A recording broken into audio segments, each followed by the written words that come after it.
Hello, everyone. I am excited to have a new interview today, a new episode. Today, we're talking about unlocking the power of prenatal and postnatal yoga for stress relief. I'll be speaking with Lily Allen-Dueñas, an international yoga teacher, meditation guide, and holistic health and wellness coach. Hi, Lily. Thanks for being here. Hi, Meredith. Thanks so much for having me with you. I'm looking forward to learning from you and feeling inspired by your work. Oh, that's very generous to say. I'm excited to be with you. I'm going to tell you more about Lily before we go into my interview. She helps overwhelmed individuals reduce their emotional overload, find balance, breath, and space for self-care. Lily is the founder of the Wild Yoga Tribe and is the host of the Wild Yoga Tribe podcast. She has taught yoga classes and wellness workshops all over the world. Her journey has led her to a life of flexibility, fluidity, and has fostered a vast reservoir of compassion, curiosity, and creativity. She endeavors to guide others on their path to living a life centered on wholehearted well-being. I love that. That's wonderful. You can find Lily on wildyogatribe.com, on social media at Wild Yoga Tribe, and on Apple and Spotify, look for the Wild Yoga Tribe podcast. So, Lily, is there anything else you want to tell us about your background? Oh, thanks for that beautiful introduction, Meredith. I think you covered the highlights. Yeah, I love teaching yoga all over the world and meditation as well. And I do some vegan nutrition work as well. I'm certified vegan nutritionist, so enjoy doing that too. Very talented. I am sure that all of the certifications and education has taken a long time. How long would you say this journey has been focused on yoga and wellness? And Yeah, I think the certifications, I started doing my very first one in yoga, my 200-hour yoga teacher training in Kathmandu at Nepal Yoga Home. And I did that in July of 2017.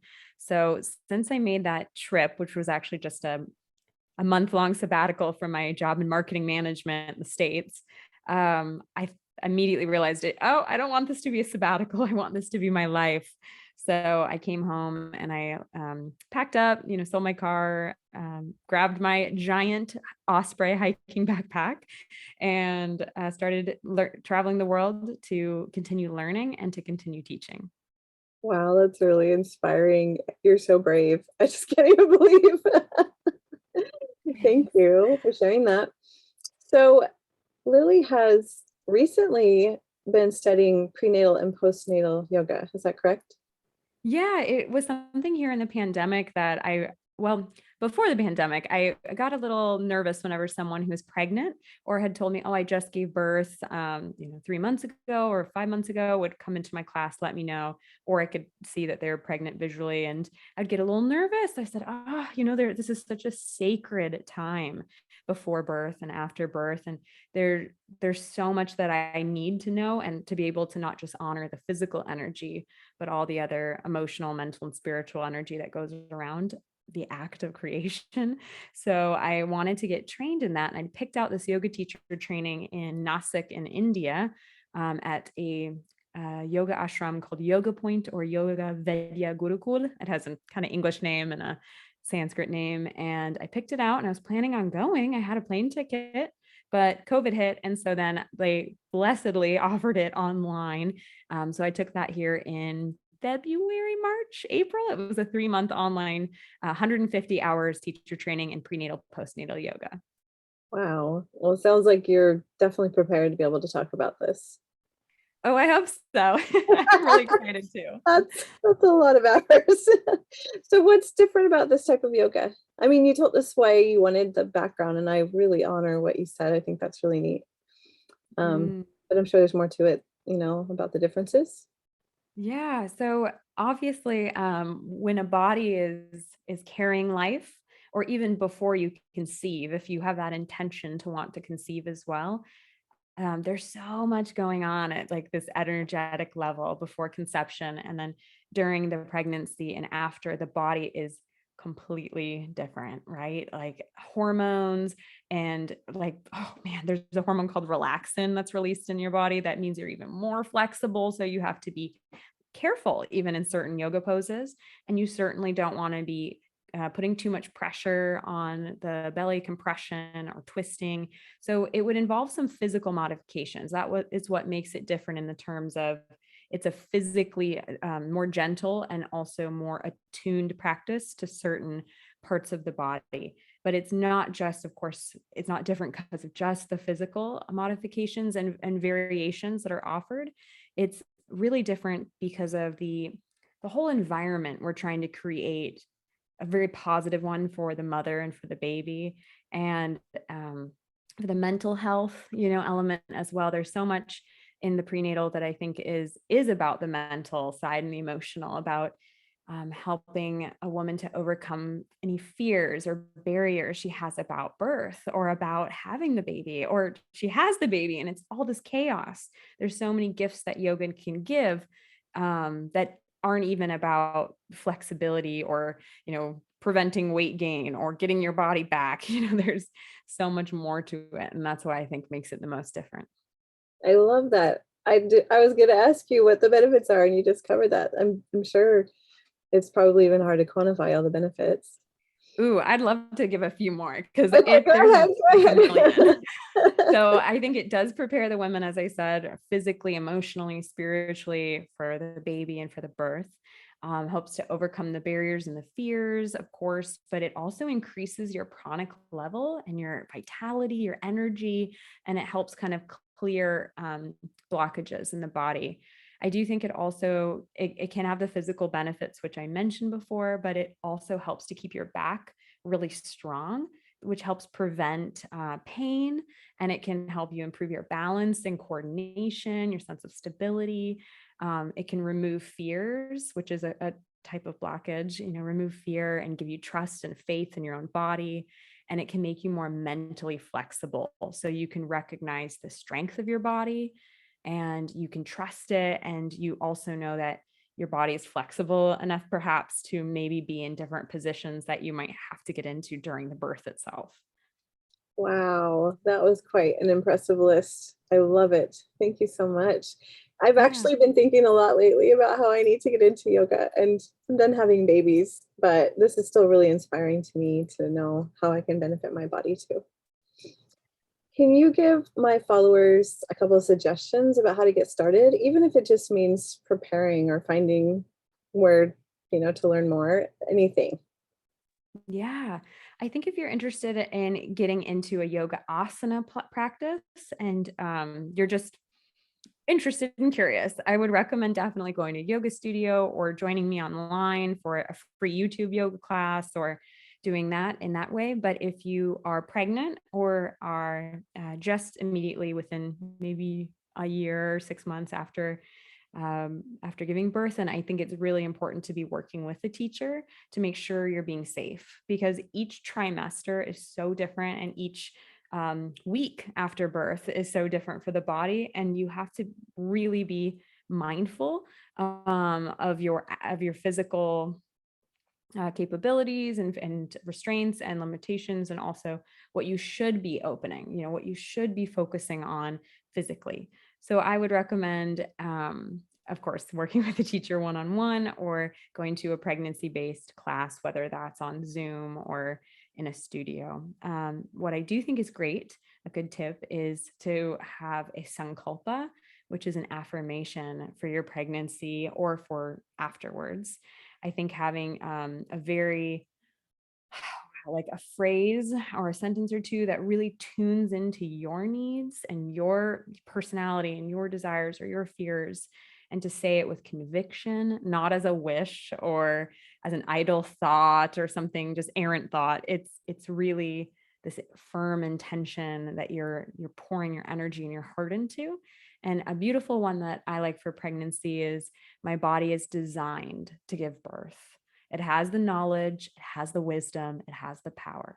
I love that. I love it. You say it in the present tense. You don't say, I wish my, or I should have. It's always a statement, and you say it with conviction.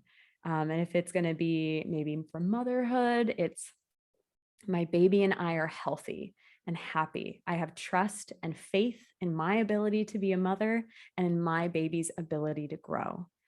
maybe these resonate with you and it's something you'd like to try, or maybe you want to write your own sankalpa. But I think having that to turn to, first breath in the morning, for last thing you think of before bed, written on a post-it note on your mirror, popping up as a notification on your phone, however you want to, but to make sure you're continuing to have this positive energy in your day, in your mentality. It's going to have a big effect.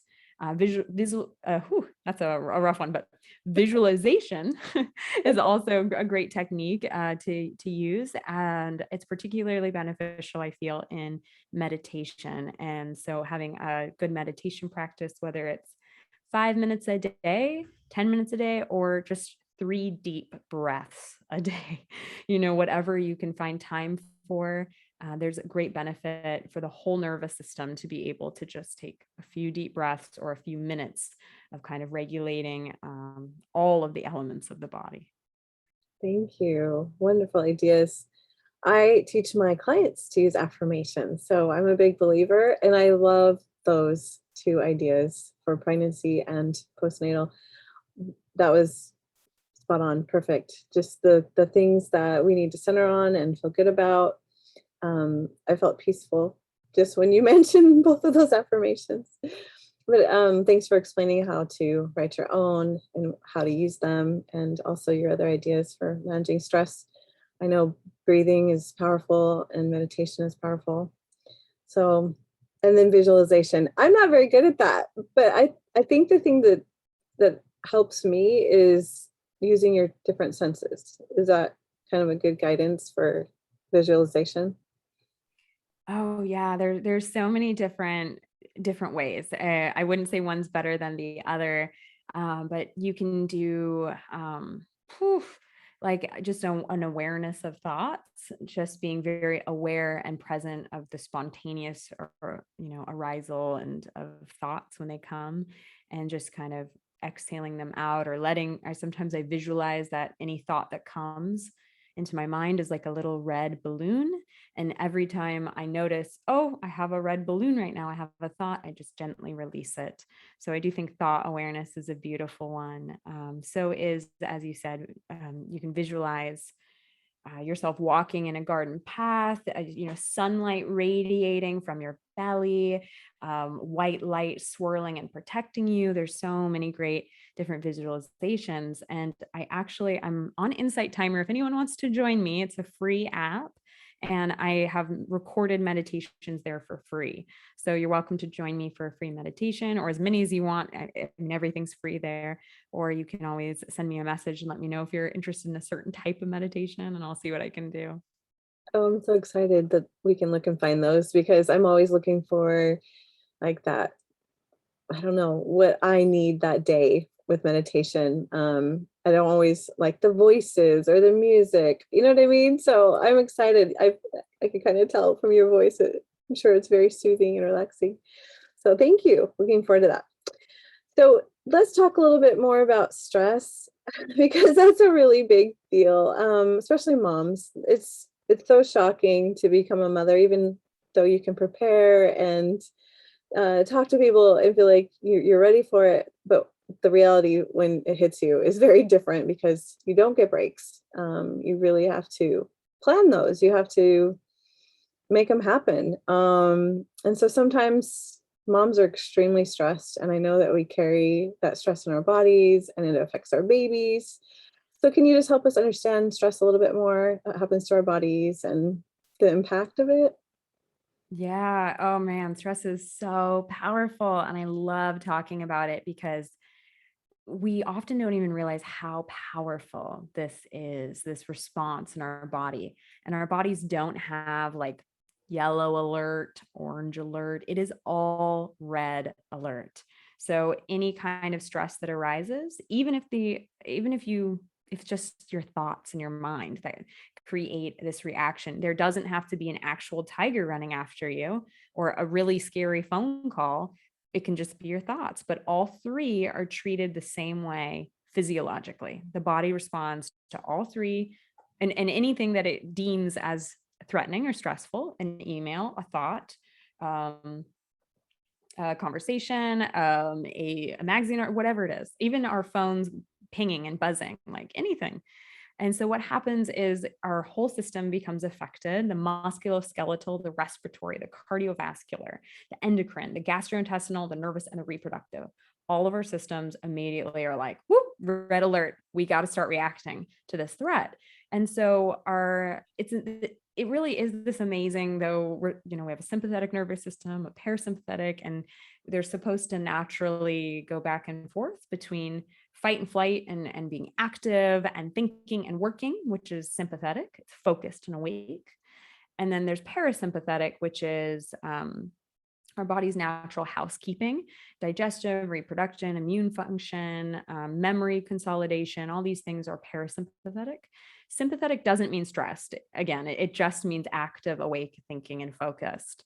So the normal functioning is going back and forth every few hours. But the problem is when we get stuck in one of them. When we're stuck, we really are going to wear down the tissues in our body.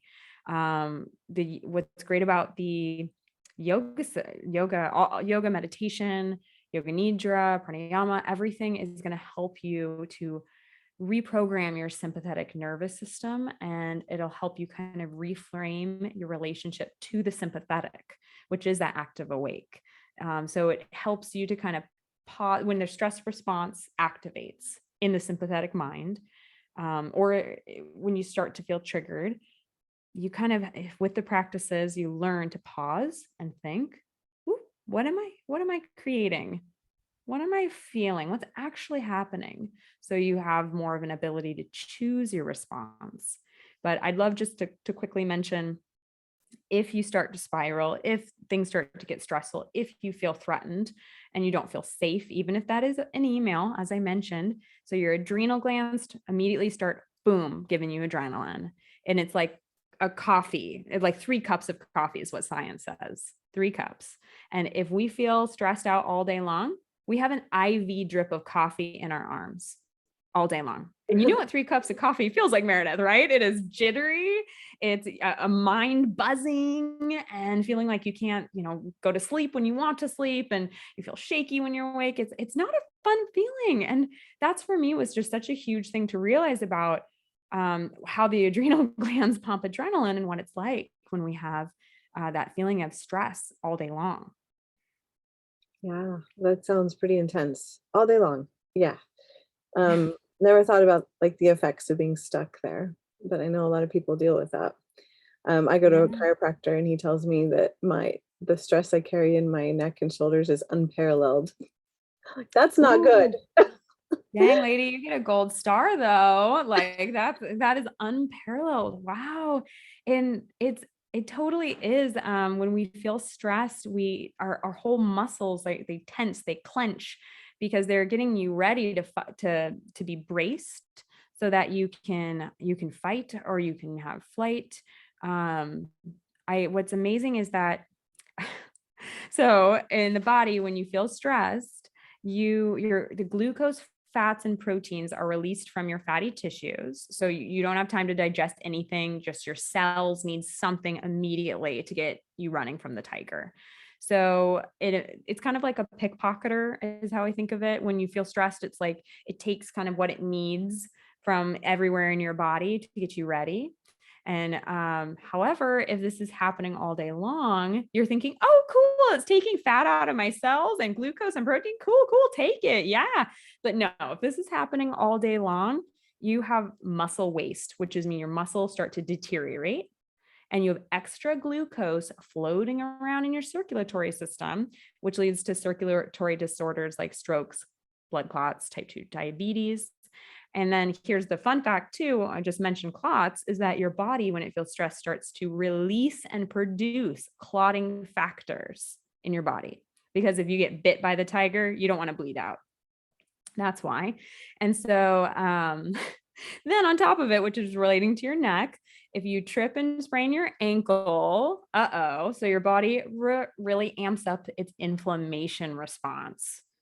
So that's why it also is trying to kind of brace and protect. So it's like, oh, in case this happens, you're going to be braced. You can still run even if you sprain your ankle. You'll have high enough inflammation to get through. But with chronic inflammation, that's muscle tension, joint pain, and all the other symptoms I'm sure you're maybe headaches and you're having with the rest of your body. Wow, that is so intriguing. That is a lot of information. Not too much. It was just really interesting to help us understand what's going on and what's pumping through our bodies. Like, that does not sound good.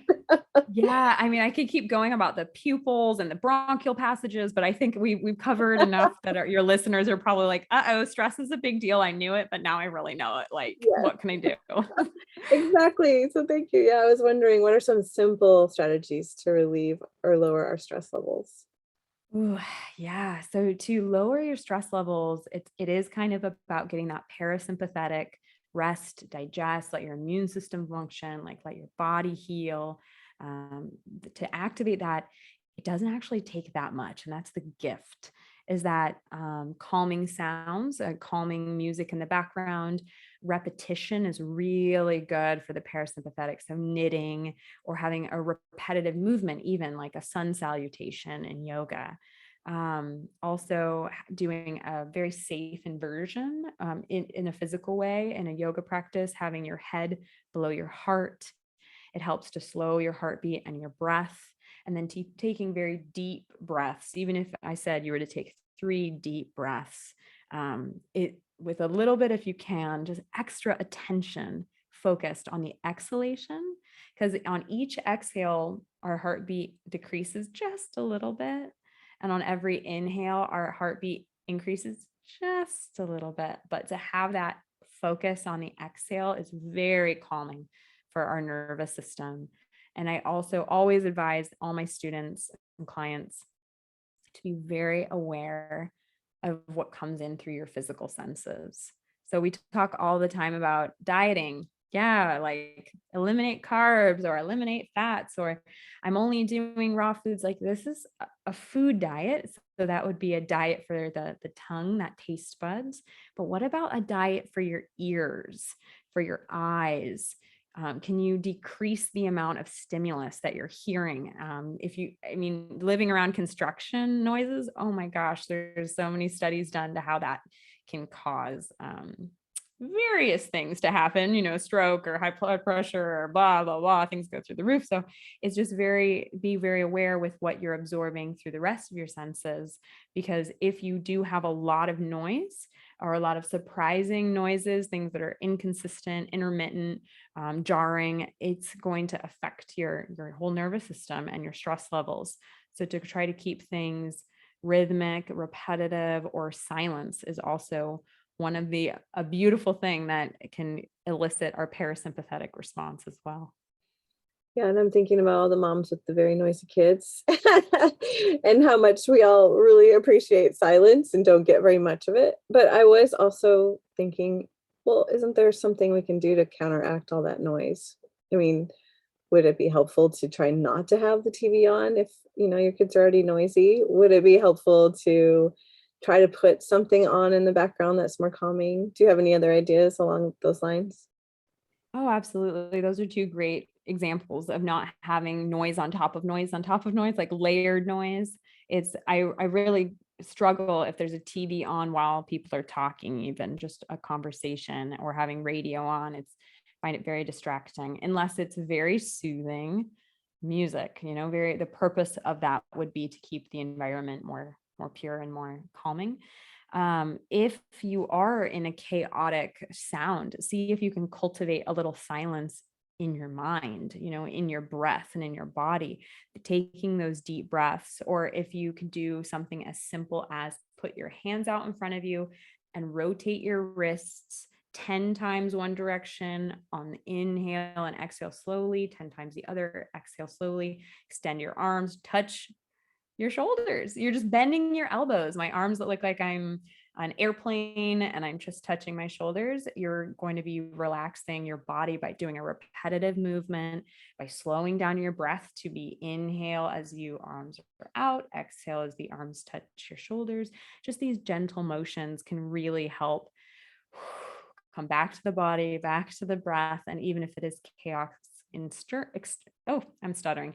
Even if it is chaotic externally, you can still have a little bit of peace internally, and which is a huge gift, I think, for new mothers for sure. Yeah. Well, one of the things I love hearing about is moms teaching their children these techniques. Like, what a gift to give them the rest of their lives. So I can really imagine that with those techniques you just shared. Like having your little 1 or 2-year-old copying you, they think it's a game and it's funny, but keep doing that and having, teach them about breath and about some of these other techniques. Have them do yoga with you, right? Yeah, yeah, absolutely. I totally agree. There's also a really great pranayama. It's called Brahmari. It's named after the humming bee breath. It really helps to calm you down. It stimulates your thyroid gland. It's just a gift. And it's really fun for kids because you get to close your eyes and put your thumbs gently over the cartilage, the little flap that would kind of close your ears. So you're kind of closing your ears, covering your eyes, and you're humming. Mm. And then you inhale and so because it's this, you're closing your eyes, you're closing your ears, and you're humming, you feel like it's a game, but it's really great for the nervous system. As I said, stimulating thyroid, calming down the nervous system with this. So there's also some different types of breathing techniques that aren't simply deep breaths that can be fun to do as well. Wow, thank you. I love that. That's so cool. Just in the last few weeks, I learned about um, is it the vagus nerve that you stimulate when you hum and you sing and buzz? The calming nerve that we have. I learned that kids make all these crazy noises, but they're doing that to trigger that nerve. And so I've been teaching one of my kids to try and hum or buzz because it's a little more calming for all of us to hear those noises than the other ones that are made. And I just think that's really insightful for parents to understand that we do these things instinctively and they have purposes. Oh, absolutely. We are so intuitive and instinctive, as you said. It's amazing how much our body already knows what to do when we are feeling distressed. We are I think we're one of the only creatures that can do self-soothing. We can soothe our own body, our own selves. I think we're one of the only, but I can't be positive because I know that each animal does something different. Like if a zebra is very stressed, it starts kicking, and that's an anti-stress thing. Or if a dog is very stressed, it shakes, Wow. once the stress has been dispelled. So it's a very physical thing too. So it's also good for us to think, what can I physically do to dispel my stress? But in terms of the self-soothing, I read it somewhere, but I can't put my thumb on why we're the only one who can actually self-soothe. But anyway, hope that was still interesting. No, I think it makes sense because I study a lot about that. People use the word self-soothe when they're talking about their kids sleeping better.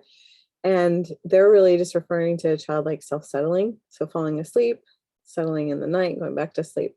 When self-soothe is totally different. It's about using coping skills. So I kind of feel like maybe that's what they're referring to is these other animals have ways of calming themselves, but can they stop and think about how they're feeling and go to all these different tools? We have most people have a few tools in their toolbox, but working with someone like you would give us way more options that are more effective too. And so I think that we're a luckier animal. Very true. We are very lucky to have this precious human life. It is an amazing gift. Yeah, thank you. So there are so many things that you share in your bio, like what you believe in, what you're passionate about. I just want to know if there's anything else you can teach us about caring for the whole body, being connected. What does that mean? How can we help ourselves feel more whole and connected, I guess? Mm. So I love how you phrased that question because it made me think a little bit more than normal, Meredith. I think the way you phrased it, I was like, how can I best answer this? So my gut response, my instinct would be to say to find some teachers and some literature, some resources that really resonate with you. Because maybe right now you are feeling really angry. You're just struggling with anger. So then I really recommend the book, The Dance with Anger by Harriet Lerner, one of Brene Brown's like absolute, amazing favorite teachers. So Brene Brown recommends Harriet Lerner. I recommend her book, Dance Maker is incredible. So read that. Or if you're struggling really hard with your attachment, feeling too clingy or too avoidant with your partner, you're like, man, something is up. There's a great book on attachment theory that I recommend checking out as well. It's called Attached.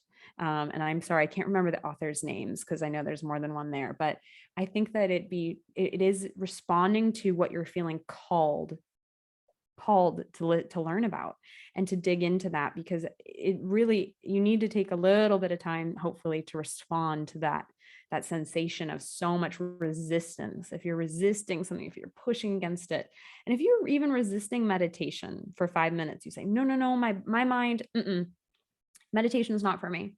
Nope, no way. It's really humbling to learn that even these amazingly peaceful monks, I've met a monk, he was, I think, 45-ish in that general ballpark, been a monk for since he was a little boy, I believe at age 7 or 8. And he said, I am not good at meditating. I really struggle. My mind, it's very, very noisy in there. I'm like, 30 years and you meditate like 4 hours a day and you still feel like your mind is kind of chaotic, and it swings from thought to thought to thought, and you can't just focus on one pointed concentration of the breath or another awareness type. It was very humbling because we all have very, very busy minds, and the way that we live our lives, especially in the West, is constant stimulation and constant reward systems, convenience, efficiency, to-do lists. Like, it's busy, busy, busy. And so our minds are very responsive to that lifestyle as well that we've created and cultivated and gotten into. So if you're really, really resisting meditation and saying, not for me, then you probably need it even more, right? It's like, if you're resisting it, you need it. And also, you're not alone. Absolutely not alone in it being difficult. I love that. Thank you so much. I'm just so intrigued by anything that has to do with a whole body approach and connection. And I think a lot of moms don't really have a chance to slow down and experience what they're in. And I mean, I've been there for like pretty much the whole time I was raising my kids. You just are busy, busy, go, go, go. Hardly remember to take care of yourself. I mean, hopefully moms are doing better with that. There's lots more reminders and information now all around us, especially on social media. There's a lot of proactive people trying to help moms do self-care, but I just think it's such a challenge, and I love the ideas you've given us. I think if us moms could just slow down and try some of these approaches, we would start to feel connected with our hearts, with our souls, with our bodies, and have more peace. And I've experienced that. I remember just a few years ago when I was first at 40 something years old, first challenged to meditate and do some deep breathing. The very first time I did it, I cried because I was like, oh my gosh, I had no idea how off center I was, how out of tune I was with just being and feeling and relaxing. And it was so healing and beautiful. So I'm definitely a fan. I hope that my listeners will take some time to learn more about all the things that Lily shared. Definitely look into what Lily teaches on her website and on YouTube and on her podcast, and take an opportunity to better yourself, to be happier and feel better and enjoy life more. Anything you want to add to that, Lily? Oh, that was a beautiful summary and a beautiful intention with your words there, Meredith. I agree. I know we feel so busy and I don't have time. I don't have time. I don't have time. But just, check out how many hours a day you spend on your phone, or, how many hours of TV you kind of watch and in the night. I mean, you definitely have 10 minutes, even though you don't feel like you do. And then when you develop these practices of slowing down, you'll be amazed at how much time you do have. You become very aware, very mindful of kind of what's going on. And with that step back, that witnessing, that perspective, there's a lot there, a lot of possibilities. And I really think, especially for mothers and new mothers, especially, it's really hard. It's really hard. And so I think that having practices or learning new practices like yoga, meditation, yoga nidra, and finding something that resonates. You don't have to do them all. Yoga nidra, you get to just lay down in bed and you get to listen to a 10 to 30 minute audio and just relax to that. That's it. Or having a sankalpa, having an intention. That doesn't take an hour a day, just having what you can to build these practices will help emotional, mental, spiritual, and then of course your family. When you feel better, your family feels better. Wow, very good point. And everyone jokes about that, when the wife or the mom is happy, everyone's happy. But it's true. I mean, other people in the home affect us the same way. So everyone has a role to play in making more peace, I guess. But yeah, I know you have so much more you can teach us about this whole body and connection. So hopefully we get to talk again in another podcast interview. But thank you so much for everything that you shared and the ways you encouraged us and the ideas for stress management and for informing us about how we're impacting our bodies with all the stress and not managing it. I'm very inspired. So thank you. Thank you, Meredith. It's been a joy to be with you. I wanted to give you a chance to tell us a little bit more before we go about your work. You've mentioned some of the ways that we can find you, so just kind of review that again. How can we find you for free help, and what kind of services do you offer? Thank you. Yeah, so my website is wildyogatribe.com, and I'm on social media everywhere at Wild Yoga Tribe, Instagram, Pinterest, Twitter, Facebook, you name it, I'm there. I would love to hear any of your listeners' thoughts, feedbacks, questions, comments, just shoot them my way. And I would love to respond to anything that's moving through you. I also, as Meredith mentioned in the beginning, I'm the host of my own podcast, Wild Yoga Tribe, available everywhere you listen to podcasts. And there, each week, I interview a yoga teacher from a different country around the world. I love it. It is so much fun. We talk about their philosophies, psychologies, or perspective of yoga psychology and all the methodologies around that. I love it, love it, love it. And I would love for your listeners, if they're curious, to tune in and check out a story from a yoga teacher from Egypt or Lebanon or Iceland. I'm really excited to interview this super cool guy. He looks like Odin, like Thor's dad, and he has this horseback riding yoga retreats in Iceland. And he seems amazing. So that episode will be coming out soon.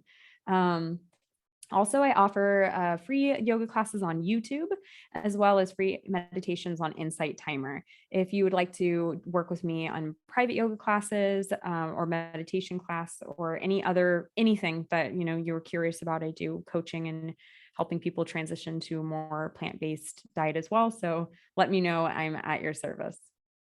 Wow, you are so busy and talented and knowledgeable. I'm so impressed.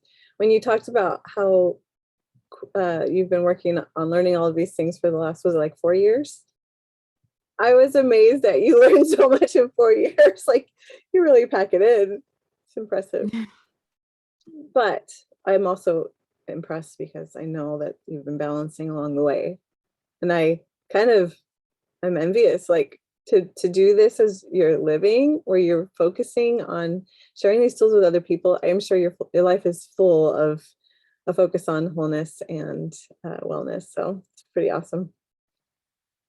Thank you, Meredith. I appreciate that.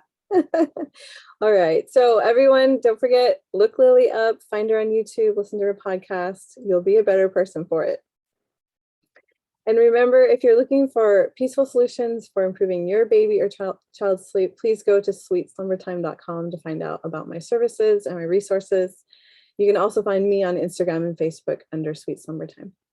And I can't wait to be with you again soon for another podcast episode. So stay tuned and have a great week.